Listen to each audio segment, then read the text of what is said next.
With the lovely and talented Deborah Watling.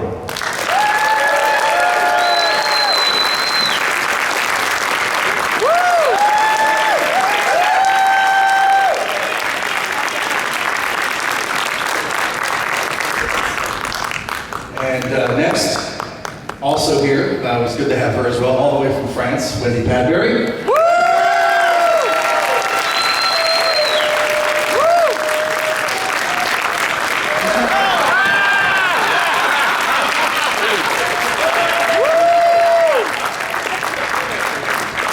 And least, probably the shyest person on this panel, Mr. Frazier Hines.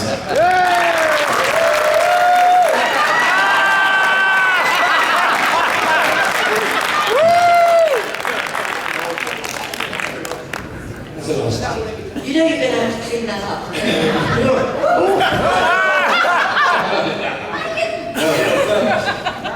Health and safety and all that, Fraser. Oh, yes. You're Yes. I'm sure they do. No, we don't care. You don't have We don't care, of course. And you have PC as well, you know, so. Politically correct. Political, yes, very much so. Of course. Yeah, you broke that a long time ago, you're fine.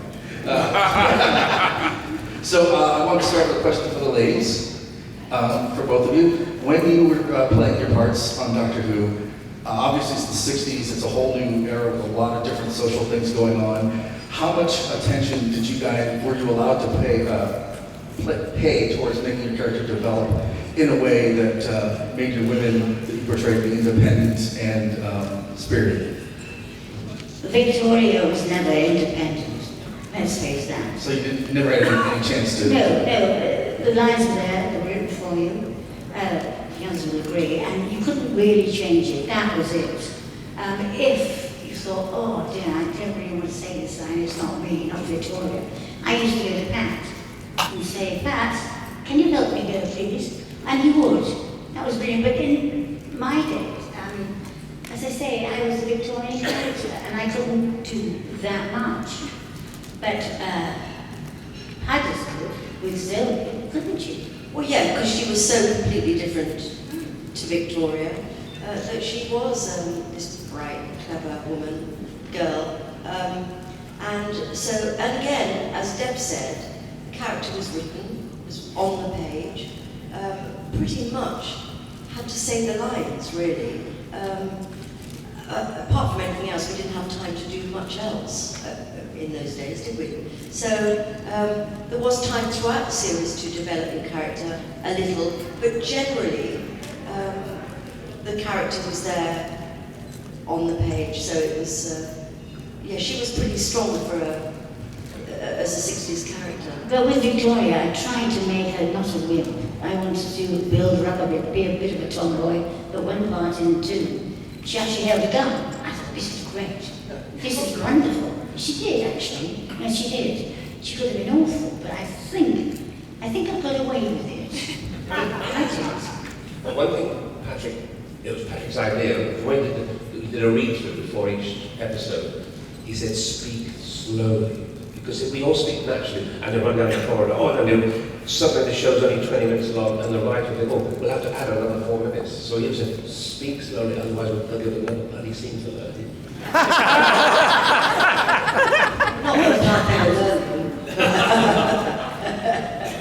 So, Fraser, when you were on Doctor Who, you had to sort of transition into a lot of assistance for the Doctor. When Debbie left and Wendy came, how did you, as an actor, have to change how you related with each of them as the character of Jamie? Oh, Jeff was in love with Victoria, and he was very protective towards her. She's very similar. There was 100 years between us, sort of thing, but it was almost the same. The little bossy books here, he didn't like Zoe to begin with at all. In fact, he threatened Larrabee and all that. Because you said you're wearing a skirt. It's not a skirt. No, but he warned her, and then when she allowed him to be protected to her, and hug her and grab her around the corridor, then that's fine. But she was a bit bossy for him, really. She was a bit stroppy, wasn't she? I adored every minute with Fraser, covering me and protecting me for a year. And then that was before the show, wasn't it? Shattered Fraser. That's what you used to say. effectively. That's right. So I have a question for Wendy. I know this came up the other day at the panel, but in case some other folks missed it. You are responsible for getting Matt Smith into acting. And I was wondering if you could sort of tell us that story about how you discovered Matt Smith. Well, only because I was an agent at that point, and part of the job was to go and look for new talent, and I used to support the National Youth Theatre in London, and I went to a production of Master and Margarita. It was for young kids from all over the country who perhaps weren't necessarily wanting to be actors, but just were taken to give them the experience of doing something completely different that they may never experience again. In London, they did this production, really hard play for kids, and there was this particular guy on the stage, and I absolutely couldn't take my eyes off him.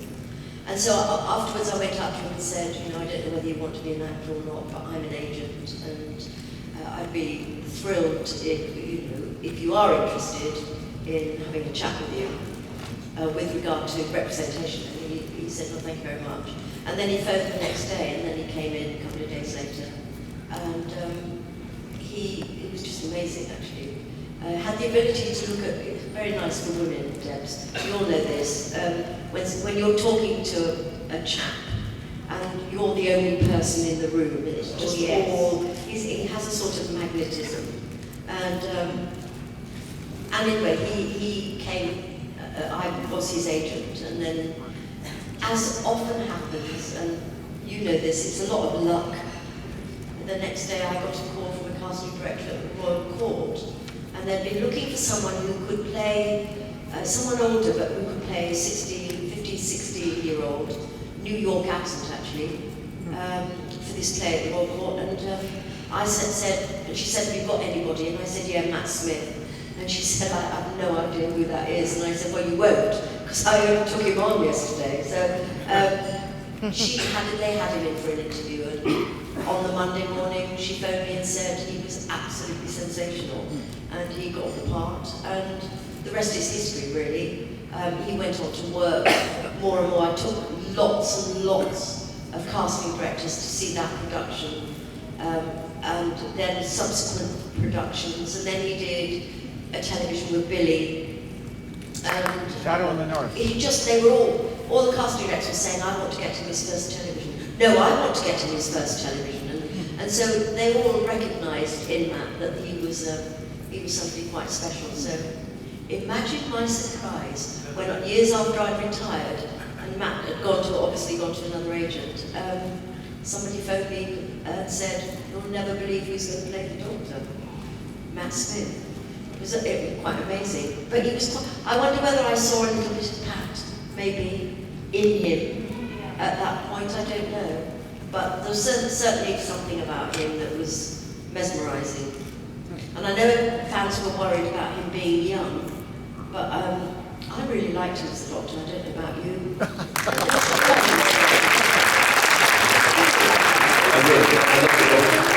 I adored him, actually. He based some of his character on Pat, didn't he? The Bird's Eye, and his favourite storyline, because he went through everything, the classics, whatever, was Two with the Cybermen.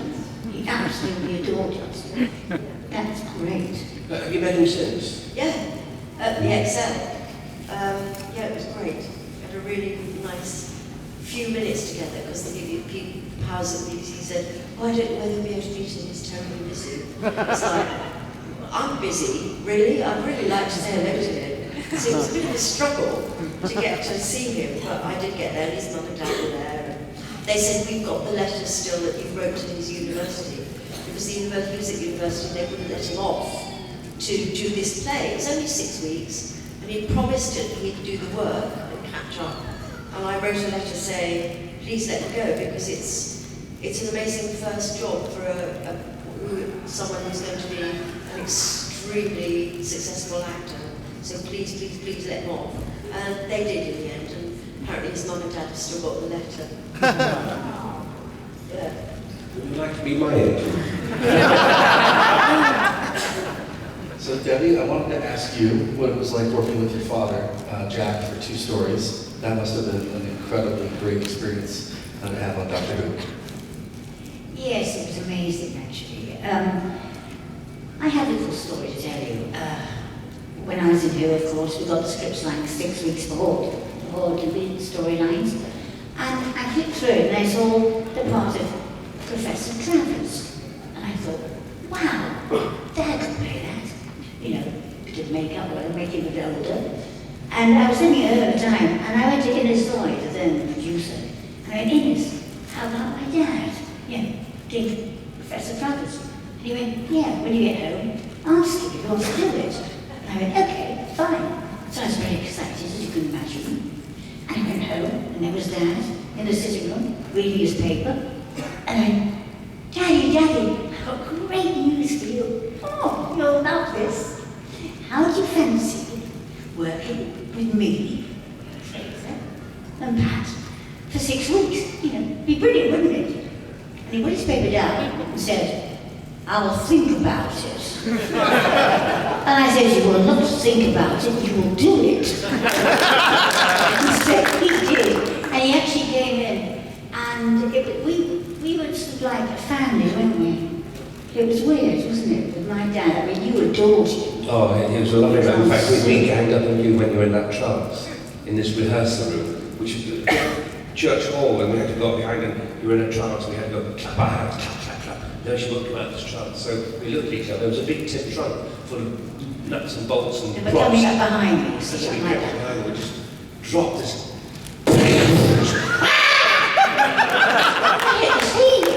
I said, what are you doing? You don't know what you're doing. I mean, Daddy, what do you think you're playing at? He said, that was good, wasn't it?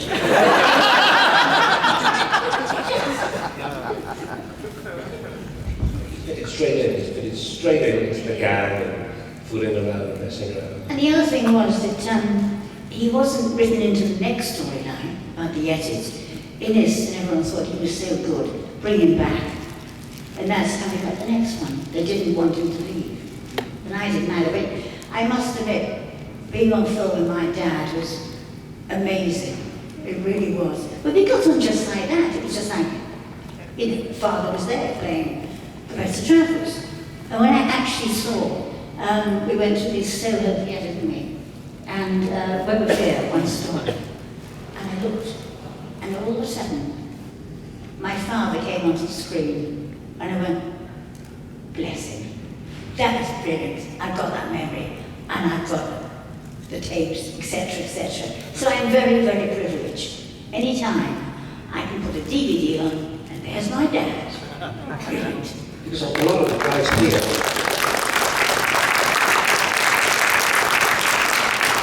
you don't realise that Jack was a movie star. He wasn't just an actor. He was a major British movie star, so the very fact for him to come and do a children's television show, you won't realise he wasn't just an actor, TV actor, he was a major movie He star. was a major Yeah. movie star. Yeah, Yeah. and your dad sort of started this idea of that all these big name actors want to be on Doctor Who. Once he was on it, I've heard it told me by a couple other people, like once your dad did it, it started sort of this groundswell of all these people starting, hey, I want to be on Doctor Who, I want to be on Doctor Who, and now it's almost established as part of it. Well, we had amazing people, didn't we? Let's face absolutely amazing people on the programme. One of them- Like you say, they all wanted to be a doctor. Still do. Yeah. I think we carried the legacy on, haven't we? Oh, you're fine, it's your day, you do whatever you want. So Frazier, we have heard countless stories this entire weekend of the tricks and things that you've done to these two all through the years. I was wondering if there's a favorite trick that they played on you that you'd like to tell us. Miss Watling has got her own back. A couple of times now, which has gone Not a couple. Yes. Well, maybe. Yes, I thought, how can I get him back? Because he put me through hell. And Pat was, well, you coerced Patrick, didn't you? To really send me out and do this, that, and the other.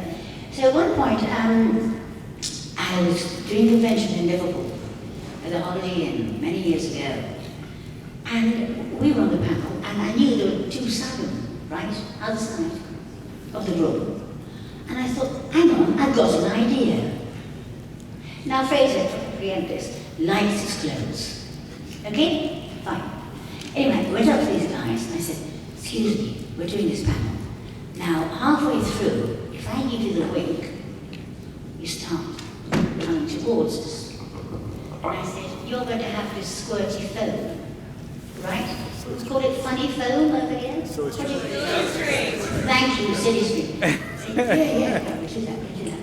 So we were doing very well, weren't we? Having a laugh, etc. And all of a sudden I went, and very slowly started to come towards us. And the sea Fraser thinking, what's going on? Why are they coming towards us like this? Anyway, we chatted again. I went, come on. All of a sudden they came right up and they let force with this string. He had a new suit on. And he was absolutely stunned. And all he could say was, what are you doing? My suit! What are you doing to my suit? I actually got things like I can see the suit getting stained of pink, yellow, that's right, green. Brilliant. But it wasn't. I wouldn't ruin your suit. Of course I wouldn't. Wendy's never done anything like that. I'm still working on it, don't you? I was wondering if each of you could tell your own favorite Patrick Troughton story that you have, or favorite memory. Can I start? We're doing the mind robber. And Patrick Troughton comes to this room, and the master there, the Empress James, of all the things have his head, and he's sitting by his desk, and coming by the door, and the floor manager says, Fraser, can you just move a bit closer, Empress? Patrick, you stay by the door. I said, no, a bit closer. That's it, you stay by that there, lovely. A bit closer, Fraser. No, can you get, I said, I can't get any closer because my wedding tackle is now resting on the desk. Patrick's voice back said, yes, so's mine.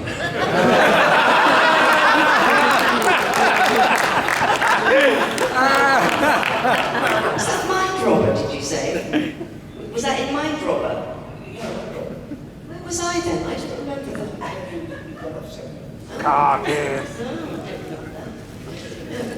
I don't have any particular funny story about Pat, just the fact that he was such an amazing man, really. The whole time that we spent together was simply amazing. So nothing particularly funny. I mean, it was funny every day, all day. There was fun and laughter to be had.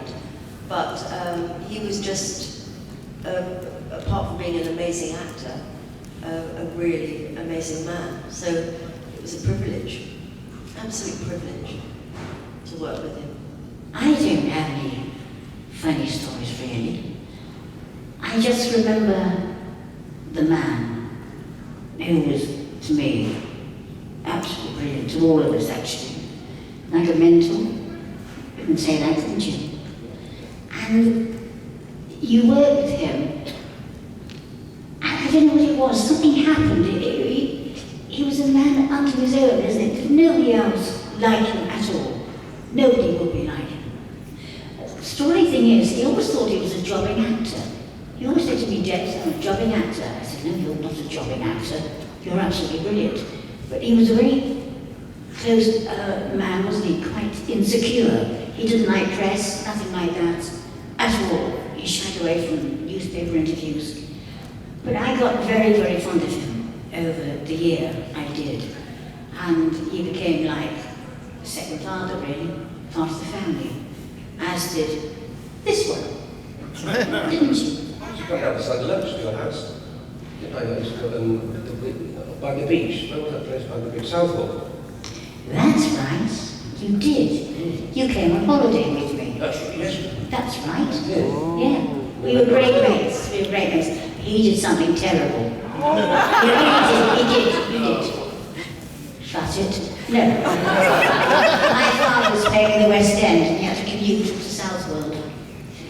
And this one said, right, we'll pick him up from the station, which we're going to do. I think Fraser now can continue the story. So he said, well, my train gets in at 11 o'clock, you know, the West End gets at 11 o'clock, so right.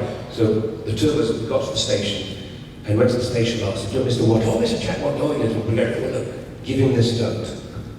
So we were hiding around the corner and Jack got off the train. And Mr. Watt gave me stroke. And what we've written is, Dear Jack, I've been called away to an audition in London, so I can't pick you up in my car. However, if you get the B23 bus now, it goes 11:05, get down to Swaffham, get off there and wait for the red 234, not the green 234, the red 234. And you go down to so station. Now, the train will have gone then, but there'll be another bus there. And with this long, and he's going, oh, look at it. And then we jumped out from behind the building. So I thought, 11 o'clock, I should be at home in 5 minutes with a large gin and tonic in my hand. And I'm reading this note, I'm going, oh God, what 1:30 in the morning? I won't get home. Hello, Daddy.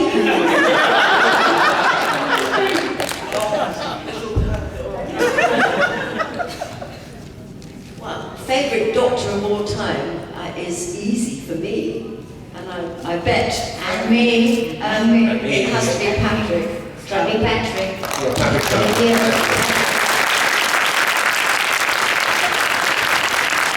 Don't forget, if it wasn't for Pat, actually, Doctor Who might not exist, because he was the first regeneration, and if that hadn't worked, we might not be sitting here talking to you.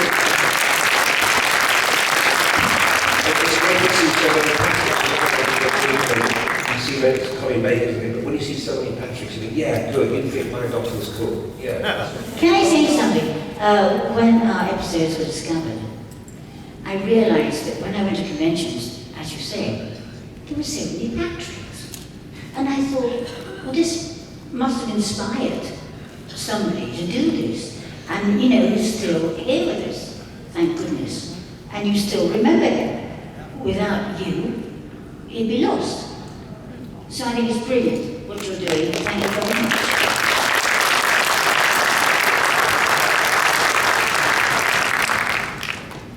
It occurred to me that pretty much ever since Patrick Troughton first came on and started, giving a more eccentric performance, pretty much all the most successful doctors since then have also had that hint of eccentricity or wackiness or whatever.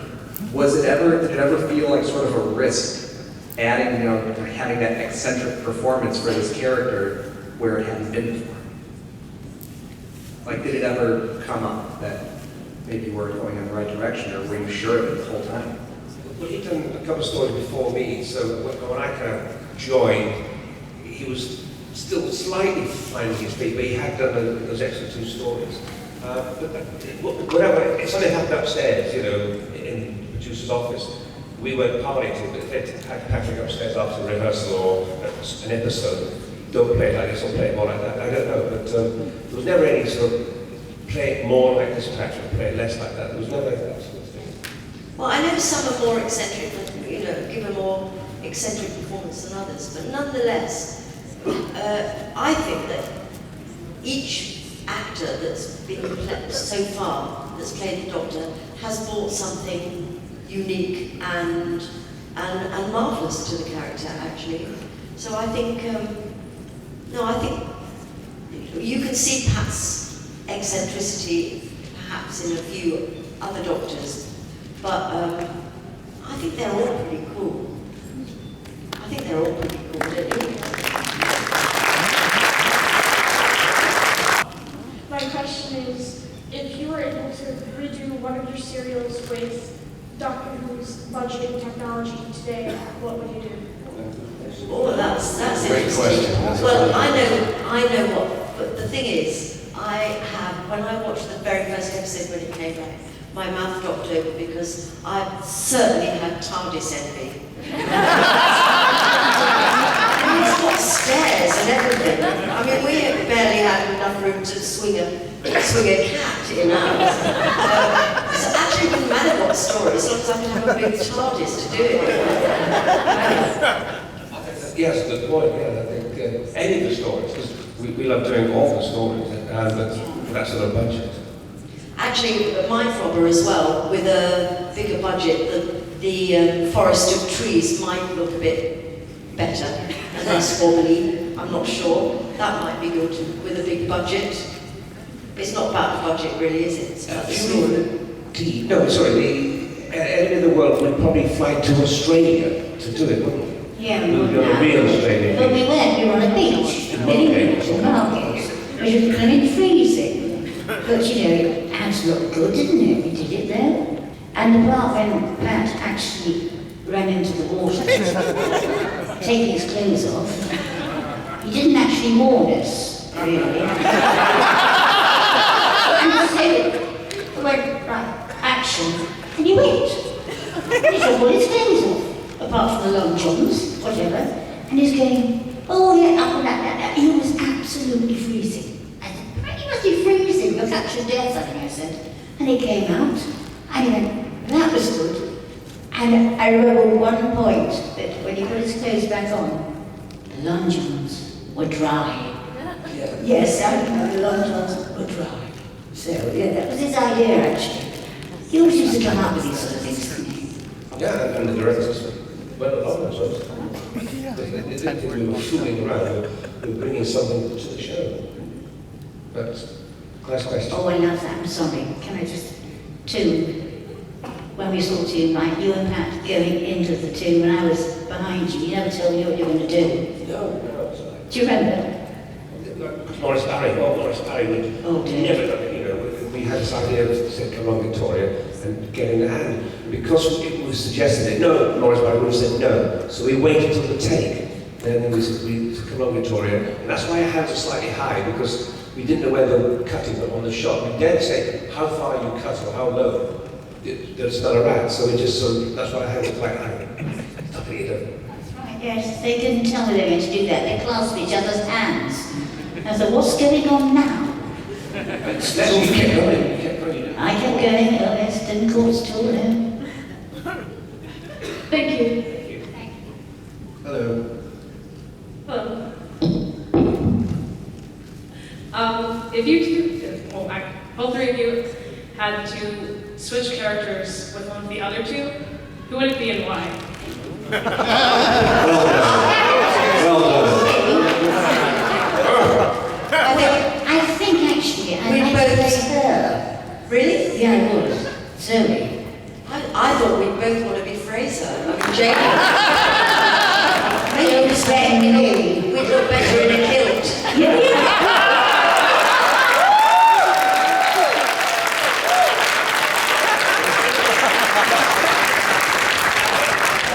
I'd be Zoe in that catsuit. Do you know, I'd pay good money to see that. Don't expect me again. Thank you.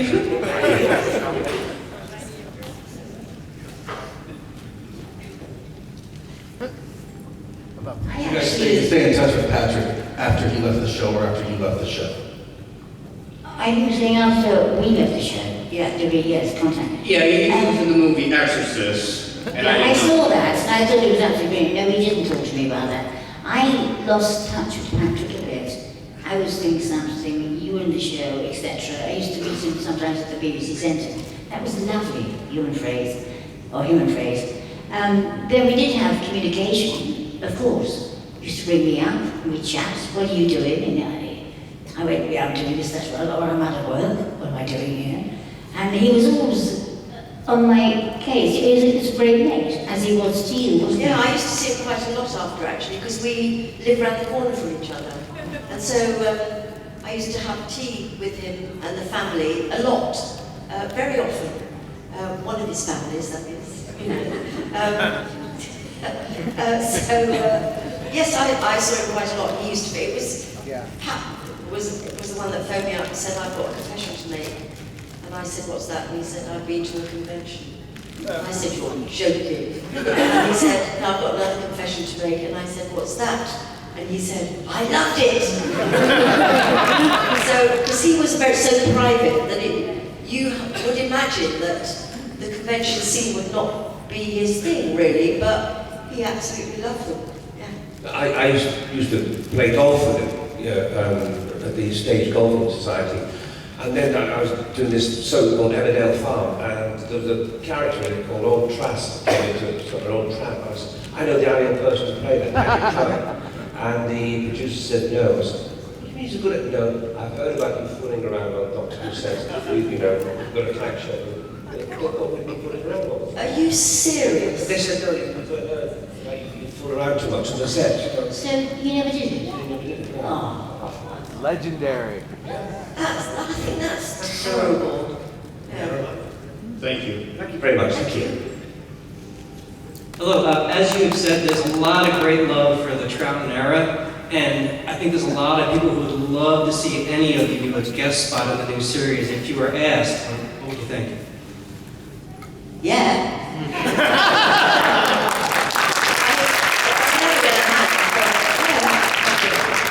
Well, I would say that you should never go back in time. Once you finish a job, you should never go back. So, if you believe me, you'll realize what a damn good actor I am. Yes, like a shot. I'll be there. Yeah. Hope it happens. Thank you very much. Thank you. Could you phone the BBC, please?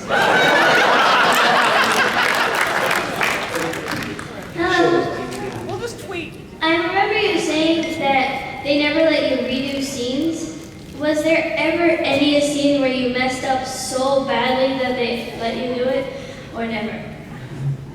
I don't think we ever had a chance to redo anything that we messed up. I mean, there are a couple of instances where I felt, well, one I didn't even know about till I saw it when we were doing the commentary, where I laughed in the Scenes of Death when Patrick slipped in the foam and got a blob of foam on his nose and one on his head, and I just laughed. That really should have been a retake, but it wasn't, so I had to apologise to the director after 40-something years. I'm so sorry I laughed. And the other one was the fight with the carcass, where I felt that we just simply didn't have enough rehearsal. It looked a bit awful, the fact that he just threw himself, and quite clearly I wasn't throwing him, but they wouldn't let me do it. So there was no chance really. Did you ever get anything done twice? Yes, I did. Oh, did you? Yeah, I did once. It was in Tool Asylum, and I was living far away from studios. I used to drive there. This morning I woke up and flew, and I couldn't even see. I couldn't even drive, nothing. So they sent me a car, and I got to the studio, and I remember the one scene, and people say this is quite an iconic scene in Tool, when Pat and myself, and we sit on the table and we start talking about age, about my mother and father. I don't know if you remember the scene, do you? I think it was a brilliant scene. But it was a long speech I had to do.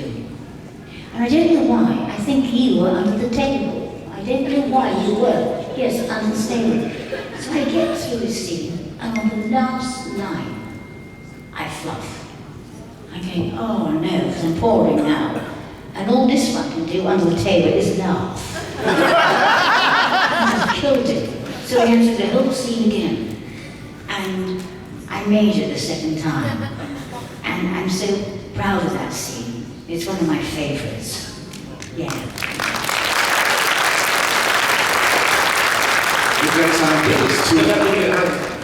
There's one thing that literally you can see. I think it's the beginning of either the mind rocket or the enemy work. We're in the Tardis. We're looking at the scanner, and I look up, and we do a retake now, and I lean on the Tardis, and there's a light bulb that's been on all day. It was red hot. I go, just like that. Down it. Oh, sorry, I have to go again. But it's you can't, we couldn't. So Have the time. you could watch this at the beginning of the enemy or the opening, and you just jail. It was a grueling schedule as well, wasn't it? We did like 42 episodes in a year. It was. Actually, we had fun. Went on summer holiday, had fun. Oh, yeah. Over Christmas, had fun. Went Yeah. on summer holiday. It was just fun to go there. Thank you. Thank you.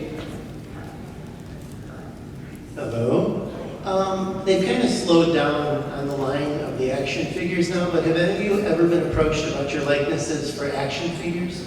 I think I was once, and I didn't really do much about it, and I guess they went away.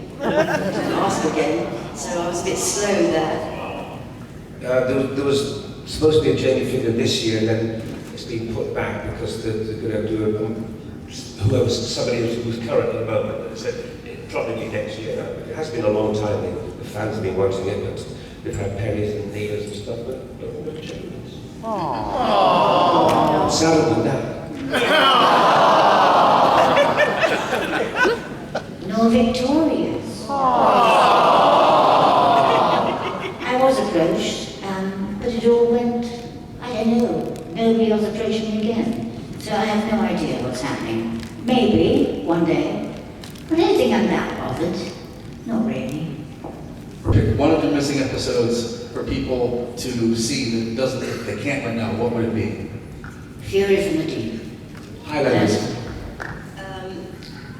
Space Pirates. I don't know what that's about. That's why I want to see it.